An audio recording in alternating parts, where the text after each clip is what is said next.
اس programme کے اخراجات جو اسمر منسٹریز کے دوست اور پارٹنرز ادا کرتے ہیں۔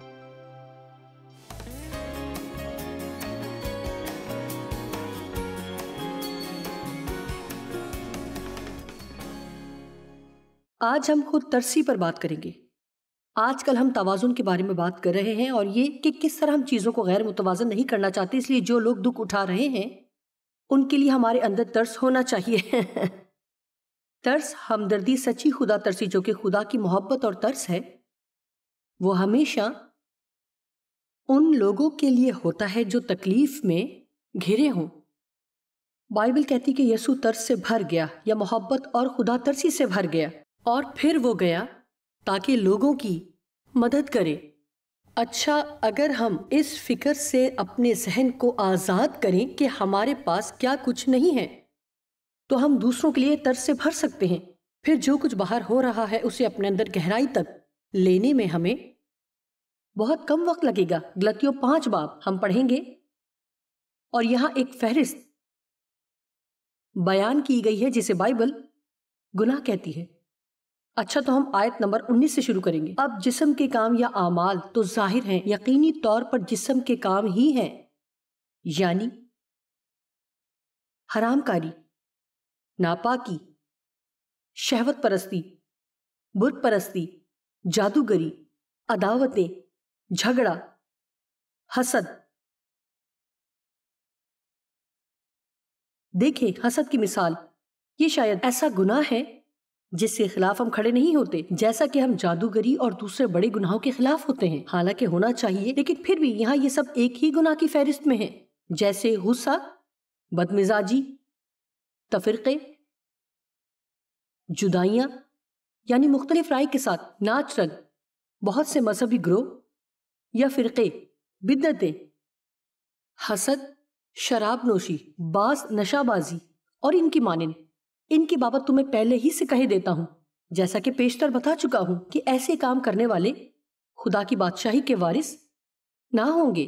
اب یہ کہ کسی کو خوف زدہ نہیں ہونا، اور اس کا یہ مطلب نہیں کہ اگر کبھی آپ کا مزاج برا ہوگا تو آپ آسمان پر نہیں جائیں گے، لیکن اس کا مطلب ہے کہ اگر ہم نے خود کو ان گناہوں کے حوالے کر دیا ہے تو پھر کہیں نہ کہیں کچھ غلط ہے، اور ہمیں خدا کی ضرورت ہے کہ ہمیں سچائی دکھائے تاکہ ہم آزاد ہوں۔ ایک ایماندار کو اس طرح زندگی نہیں گزارنی۔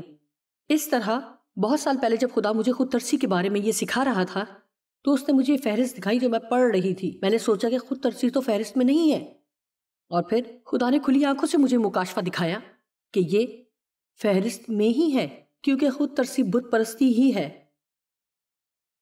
جب ہم خود پر افسوس کرتے ہیں تو ہم اندرونی طور پر خود کو بت کی طرح سمجھ لیتے ہیں، اور سب کچھ میرے بارے میں ہی ہوتا ہے، میں، میرا، مجھے، میرا سب کچھ میں ہی ہوتی ہوں، اور میں اپنے ارد گرد گھومتی ہوں۔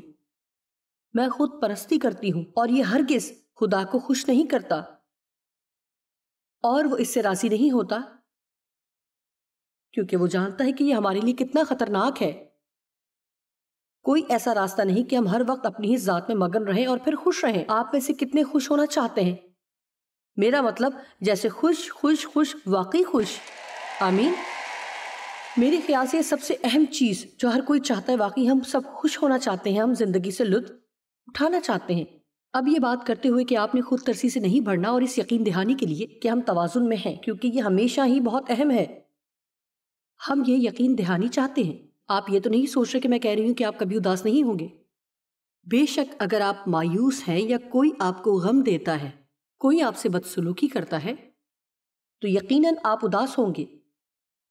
خدا نے ہمیں ایسے وسائل دے رکھے ہیں جن کی مدد سے ہم ان چیزوں سے لڑ سکتے ہیں اور معقول طور پر ان سے کام لے سکتے ہیں، لیکن انہیں یہ اجازت نہ دیں کہ وہ ہم پر اختیار رکھیں۔ مثلاً اگر کوئی عزیز فوت ہو جاتا ہے تو غم میں سے گزرنا متوازن عمل ہے، اور اگر نہیں گزرتے تو صحت کے لیے اچھا نہیں۔ یہ غلط ہے کہ دکھ کی روح کو آپ اپنی زندگی پر اختیار رکھنے کی اجازت دیں، اور یہ آپ کو وہاں لے جائے جہاں بنیادی طور پر آپ اپنی باقی زندگی نہیں گزار پائیں گے، کیونکہ آپ نے اس جگہ کو کھو دیا ہے۔ ہم اپنی تکلیف کے مالک بننا چاہتے ہیں، اس لیے آپ جانتے ہیں کہ اور جس دکھ سے پہنچتا ہے وہ تکلیف کا حصہ ہوتا ہے۔ یہ تکلیف پہنچاتا ہے، جو تکلیف دیتا ہے اسی لیے خدا نے ہمیں آنسو دیے کہ نہ صرف اپنے لیے روئیں بلکہ دوسروں کے لیے بھی جو تکلیف میں ہیں۔ حالانکہ اگر ہم کافی عرصے تک اسے اپنے اندر رکھیں گے تو یہ خود ترسی بن جاتا ہے۔ ہم میں سے کوئی بھی خود ترسی کا عادی ہو سکتا ہے۔ ہمارا پہلا رد عمل یہ ہوتا ہے، ہمیں کوئی اور راستہ نہیں ملتا تو ہم خود پر افسوس شروع کر دیتے ہیں، اور اگر ایسا ہوتا ہے تو اس بارے میں کچھ کرنے کی ضرورت ہے اور بہت جلد کرنا ہوگا۔ اور اگر یہ معاملہ نہیں ہے، اگر آپ کا مسئلہ اتنا بڑا نہیں ہے تو یہ اچھا ہے، لیکن ہم میں سے کچھ کے ساتھ یہ مسئلہ ضرور ہے، اور آج ہم یہ پیغام سننا چاہتے ہیں، اور یہ پیغام آپ کو اس مسئلے میں پڑنے سے بچائے گا۔ آپ میں سے کتنے ایسے ہیں جنہیں ابلیس نے کبھی خود ترسی کی پارٹی میں شامل ہونے کی دعوت دی ہے؟ اور افسوس ہے کہ ہم اکثر ہی جاتے ہیں۔ امید ہے کہ اس پیغام کے بعد ہم کہیں گے کہ نہیں شکریہ، میں وہاں تھی اور سب کچھ کیا اور دوبارہ جانا نہیں چاہتی۔ آمین۔ تھوڑا سا شور کریں تاکہ مجھے معلوم ہو کہ آپ خوش ہیں۔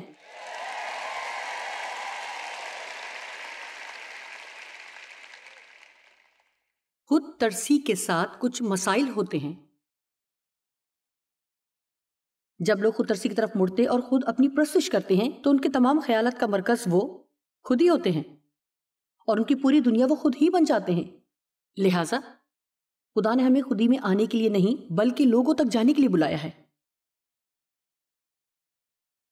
جو لوگ خود ترسی کا شکار ہیں ان کی توجہ خود پر ہی مرکوز ہیں، بس ان کے مسائل اور بدقسمتی، اور وہ یہ نہیں دیکھتے کہ وہ دوسروں کے لیے کیا کر سکتے ہیں، انہیں کیا کرنا چاہیے۔ اب یہ کہ آپ جو کچھ بھی سوچنا چاہیں، خوش رہنے کا ایک ہی طریقہ ہے کہ اپنی توجہ کا مرکز خود کو نہ بنائیں اور دوسروں کے لیے برکت کا باعث ٹھہریں۔ جی، میرا مطلب میں اس سے بہت خوش ہوتی ہوں۔ اگر آپ اپنی زندگی خود کو خوش کرنے کی کوشش میں گزار دیں گے تو کبھی بھی خوش نہیں ہوں گے، لیکن اگر آپ خود کو خدا کے حوالے کریں گے اور اس بات پر یقین کریں کہ وہ آپ کی حفاظت کرتا اور آپ کی ضروریات پوری کرے گا، تو آپ بہت سا وقت لوگوں کے لیے باعث برکت ہونے کے لیے گزاریں گے، چاہے آپ انہیں حوصلہ دیں یا جسمانی طور پر ان کی مدد کریں یا ان کو کچھ دیں یا کسی بھی طرح سے مدد ہو سکتی ہے۔ اگر آپ کا مقصد دوسروں تک پہنچنا ہے تو آپ روز بروز اپنی زندگی میں خوش ہوتے جائیں گے۔ جو کچھ میں اب کر رہی ہوں اس سے میں اتنا خوش ہوں جتنی میں کبھی نہیں تھی۔ میں جو کچھ اب کر رہی ہوں اس سے پہلے کبھی اتنی خوش، اتنی مطمئن اور اتنی بھرپور زندگی نہیں گزارتی تھی۔ میں اور محنت کر رہی ہوں، لیکن میں جانتی ہوں کہ لوگوں کی مدد کر رہی ہوں، اور پھر جب آپ لوگوں کی مدد کرتے ہیں تو خدا وہ خوشی دیتا ہے جو صرف وہی دے سکتا ہے۔ ایک چیز جو میری زندگی میں میرے لیے عجیب ہی رہی، اور اس بارے میں دعا میں بھی ٹھہری اور کچھ حد تک سمجھ آ بھی گیا۔ کیا آپ کے ساتھ کبھی ایسا ہوا کہ آپ نے کچھ بھی کیا ہو لیکن آپ اپنی مدد نہ کر سکے ہوں؟ اب ایسا کیوں ہے کہ آپ کے ساتھ کوئی مسئلہ ہے اور آپ مدد نہیں کر سکتے؟ جب آپ نہیں کر سکتے تو خدا آپ کی مدد کرے گا کہ جاؤ کسی دوسرے کی مدد کرو۔ اگر آپ مجھے کسی دوسرے کی مدد کی اجازت دے سکتے ہیں تو مجھے اپنی مدد کی اجازت کیوں نہیں دی؟ کیونکہ خدا نہیں چاہتا کہ میں اپنی مدد کروں، خدا چاہتا ہے کہ میں آپ کی مدد کروں، اور جب میں نے آپ کے اندر بیج بویا ہوگا تو خدا اس بیج کو لے گا اور میری زندگی میں اس کی کٹائی ایسے کرے گا کہ کوئی دوسرا میری مدد کرے گا۔ اس طرح میں نے آپ کی خدمت کی اور خدا کسی اور کو چھوئے گا اور وہ میری خدمت کرے گا، اور اس طرح ہر کسی کو خدا استعمال کرے گا اور ہم سب خوشی پائیں گے۔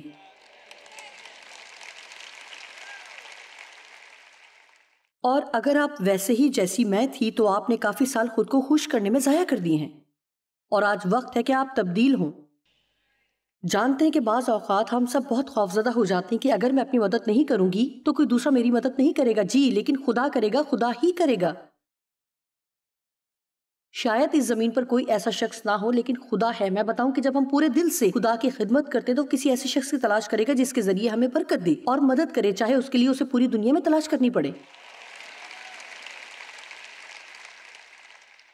جب لوگ خود ترسی سے بھرے ہوتے ہیں، خود پر توجہ مرکوز رکھتے ہیں، صرف اس پر نظر رکھتے ہیں جو ان کے پاس نہیں ہے، لیکن جو کچھ ہوتا ہے اس کو نظر انداز کر دیتے ہیں، اور شاید یہی سب کا المیہ ہے، اور جانتے کہ میں اپنے کام میں محنت کر رہی ہوں اور میں بہت بہت بہت لمبے عرصے سے یہ کر رہی ہوں، اور انتہائی دیانتداری کے ساتھ آپ سے کہتی ہوں کہ یہ مجھے پسند ہے. بعض دفعہ ایسا ہوتا ہے کہ یہ کرتے کرتے میں تھک جاتی ہوں.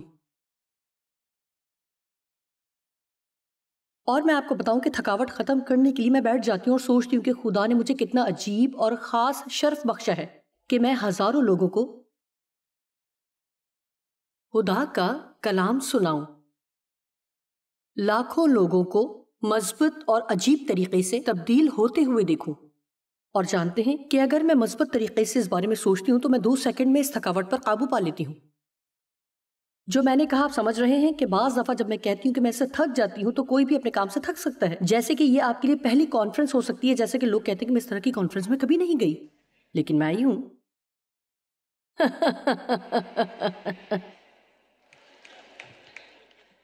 اوہ یہ اچھا ہے، لیکن دیکھیں یہاں تک کہ جب آپ اپنی نوکری سے تنگ آ جاتے ہیں، کون اپنی نوکری سے تنگ آ چکے ہیں؟ آپ کو صرف یہ کرنا ہے کہ کہیں بیٹھ جائیں اور سوچیں کہ اگر میرے پاس نوکری ہی نہ ہو تو کیا ہوتا. کم از کم نوکری تو ہے. شاید آپ کو یہ پسند نہیں، لیکن نوکری تو ہے نا. 2 مہینے پہلے اگر آپ میرے ساتھ مڈغاسکر افریقہ میں ہوتے، صرف 2 مہینے پہلے، جہاں ایسا ہے کہ 50,000 بچے سڑکوں پر ہی رہتے ہیں، اور آپ اس ماں کا انٹرویو لیتے جو کہ اپنے 6 بچوں کے ساتھ سڑکوں پر ہی رہتی ہے، اور اس ماں کو دیکھتے جو رات کو اپنے بچوں کو فٹ پاتھ پر سلانے کی تیاری کرتی ہے، اور اگلی صبح اسے اٹھتے دیکھتے کہ وہ اپنی قابل رحم نوکری پر جاتی ہے، اور وہ نوکری گلیوں میں جھاڑو دینا ہے یا کچھ بھی، اور اپنے بڑے بچے کو چھوٹے بچوں کی دیکھ بھال کے لیے چھوڑ جاتی ہے جب تک کہ رات کو وہ اتنے ناکافی پیسے لاتی ہے جس سے وہ کہیں محفوظ جگہ سو بھی نہیں سکتے، لیکن صرف اتنے پیسے ہوتے کہ ان کے لیے صرف رات کا کھانا ہو سکے. تو پھر آپ اپنی نوکری سے خوش ہوں گے؟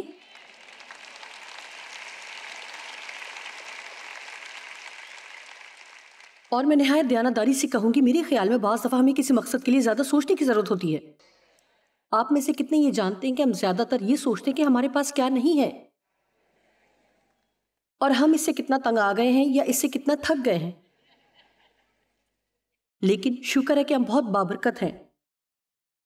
اوہو ہم بہت بابرکت ہیں، بہت بابرکت، بہت بابرکت اور بہت بابرکت.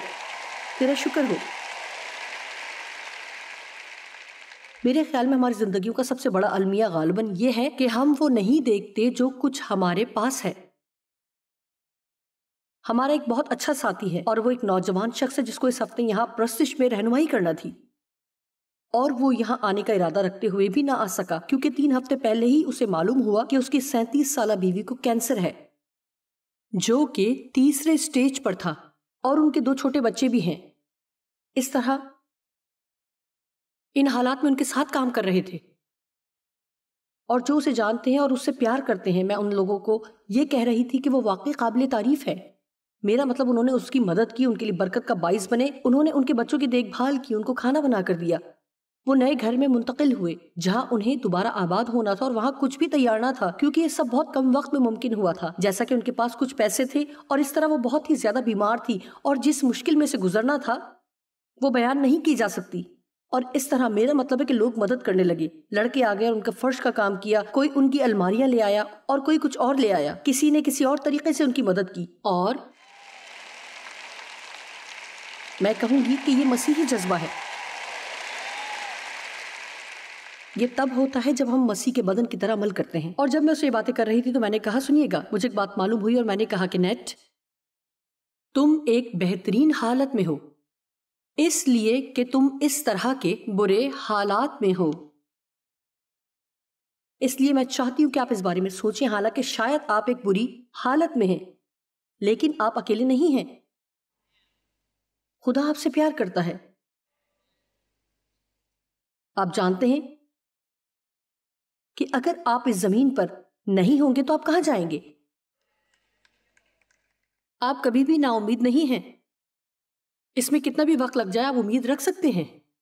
اس سے فرق نہیں پڑتا کہ ماضی میں کیا ہوا کیا نہیں، ابھی بھی آپ ایک زبردست مستقبل پا سکتے ہیں، کیونکہ خدا نئی شروعات کو بہت پسند کرتا ہے. خدا نئی شروعات کو بہت پسند کرتا ہے. میرا مطلب ہے کہ خدا سب نیا کر سکتا ہے. میں کسی کے بھی مسئلے کو ہلکا نہیں لے رہی، بلکہ صرف یہ کہہ رہی ہوں کہ اگر ان مسائل میں ہوتے ہوئے بھی مسیح کو نہ جانتی تو کیا ہونا تھا؟ یہ بہت برا ہوتا. اس لیے کسی بہت بری حالت میں بھی ہم سوچ سکتے ہیں اور اپنے آپ سے یہ کہہ سکتے ہیں اور یاد کروا سکتے ہیں کہ اتنی بری حالت میں ہوتے ہوئے بھی ہم بہت ہی اچھی حالت میں ہیں، گو کہ اس بری حالت سے گزر بھی رہے ہیں۔ جانتے ہیں، میں نے اپنی زندگی کے بہت سے سال ضائع کیے۔ میں ضائع کرنے پر زور دوں گی کہ میں نے خود ترسی میں اور خود پر افسوس کرتے ہوئے بہت سے دن ضائع کیے۔ میں خود پر افسوس کرتی کیونکہ میرے باپ نے مجھے زیادتی کا نشانہ بنایا، اور میں خود پر افسوس کرتی رہتی کہ یہ سب جانتے ہوئے بھی میری ماں نے مجھے اس سے نہ بچایا، اور پھر میری شادی ایک لڑکے سے ہوئی۔ پھر خود پر افسوس کرنے لگی کیونکہ وہ ایک فراڈ کرنے والا شخص تھا جو کام کاج نہیں کرتا اور جو دوسری عورتوں کے ساتھ بھی دھوکہ کرتا اور آخر کار جیل تک گیا۔ اور پھر ڈیو سے میری شادی ہوئی جو کام کرتا اور وفادار بھی تھے، اور پھر میں خود پر ترس کھاتی کیونکہ وہ گولف کھیلتے اور سپورٹس دیکھتے۔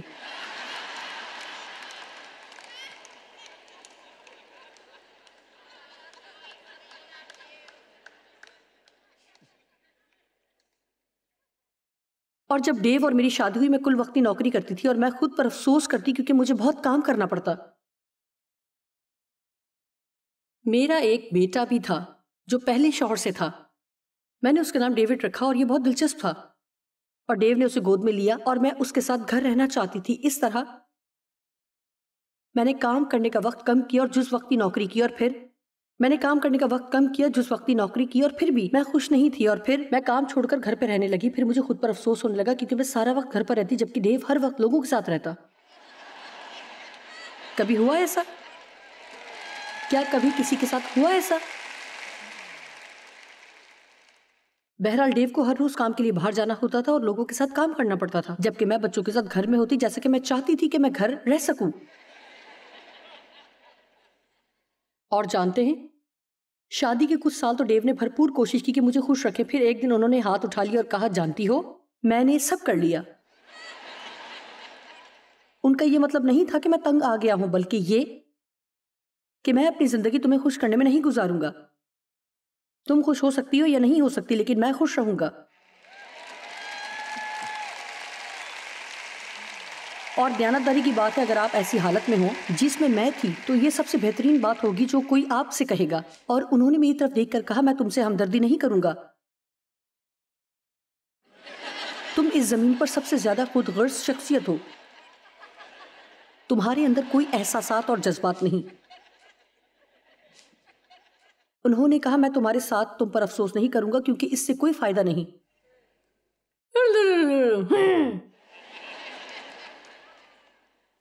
اور مجھے ان کا یہ کہنا بہت برا لگا۔ وہ ٹھیک کہہ رہے تھے، اس سے میری کوئی مدد نہیں ہوتی، کیونکہ جب آپ کے ساتھ خود ترسی کا مسئلہ ہوتا ہے تو آپ کے ساتھ مل کر دوسرے لوگوں کے افسوس کرنے سے اس مسئلے کو زیادہ ہوا ملتی ہے۔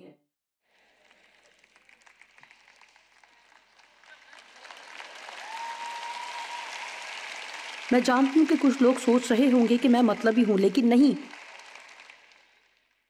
میں تفصیل میں نہیں جاؤں گی اور آگے بڑھوں گی۔ ایک شخص تھا جو 38 سالوں سے مفلوج تھا اور سال میں ایک بار ہونے والے معجزے کا انتظار کرتا تھا کہ کب وہ فرشتہ آئے گا اور پانی کو ہلائے گا اور جو پہلے حوض میں اترے گا وہ شفا پائے گا۔ اور پھر ایسا ہوا کہ یسوع ادھر سے گزرا اور کہا کہ کتنے سالوں سے تم اس حالت میں ہو؟ 38 سالوں سے۔ آپ سوچیں گے کہ یسوع نے کہا ہوگا، اچھا، واو۔ اور اس نے کہا، کیا تم واقعی شفا پانا چاہتے ہو؟ کیا تم اس بارے میں سنجیدہ ہو؟ ایمپلیفائڈ بائبل میں بالکل ایسے ہی لکھا ہوا ہے، کیا تم تندرست ہونے کے بارے میں سنجیدہ ہو؟ پھر اس نے کہا، جی ہاں، جب بھی میں حوض میں اترنا چاہتا ہوں کوئی اور اتر جاتا ہے۔ کیا آپ سن رہے ہیں؟ میرے پاس کوئی نہیں جو میری مدد کرے، میری مدد کے لیے کوئی نہیں۔ اور آپ سوچیں گے کہ شاید یسوع جھکا ہوگا اور اس نے کہا ہوگا، اوہو، اس نے کہا، اٹھ۔ ایک مفلوج شخص کو اٹھنے کا کہا واقعی بہت حیرت کی بات ہے، اور اس لیے اس کو عملی طور پر میں آج رات کہہ رہی ہوں کہ یہ اٹھ کھڑے ہونے کا وقت ہے۔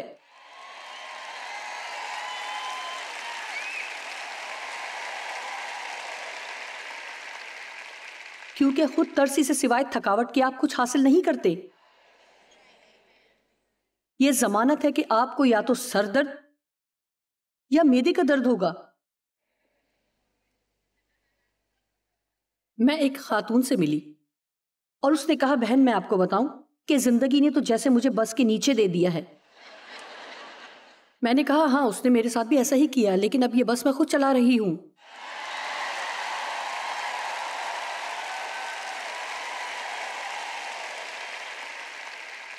اس طرح آپ کو دھوکہ مل سکتا ہے، آپ اگلے 38 سال حوض کے کنارے رہ سکتے ہیں، یا آپ کہہ سکتے ہیں دیکھیں یہ وہ تھا جو بہت پہلے میرے ساتھ ہوا، اس میں میری غلطی بھی تھی کچھ حد تک، لیکن میں پچھلی زندگی میں رہوں گی ہی نہیں۔ مجھے اپنا مستقبل معلوم ہے، یہ وقت ہے کہ میں اٹھوں اور خود کو بہتر بناؤں اور خدا کے کاموں میں لگ جاؤں۔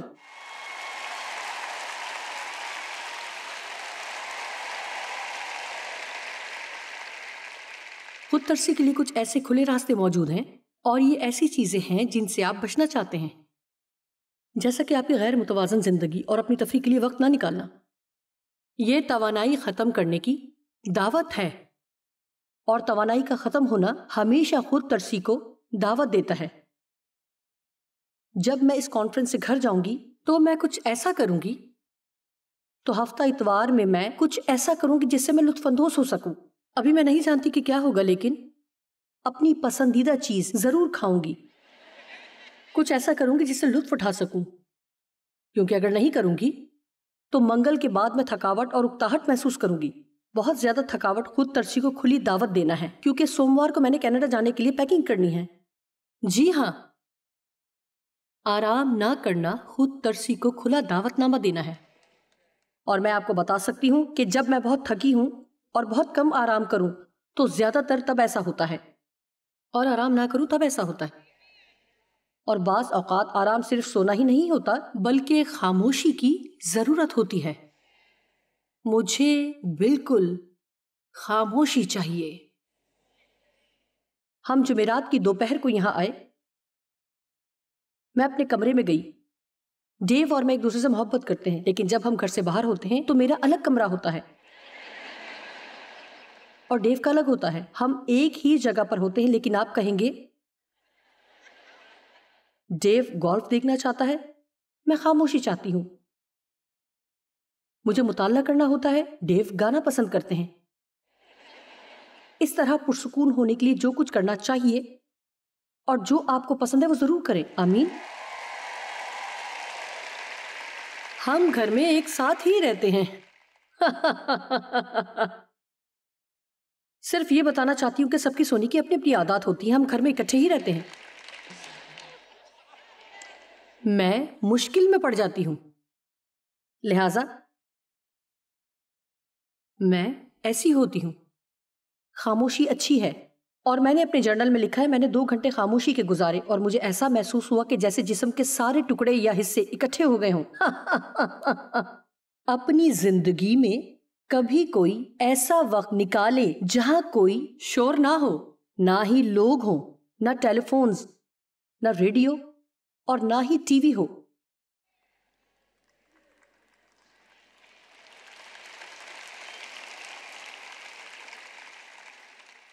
اس طرح سے غیر حل شدہ مسائل خود ترسی کے لیے کھلا راستہ ہیں۔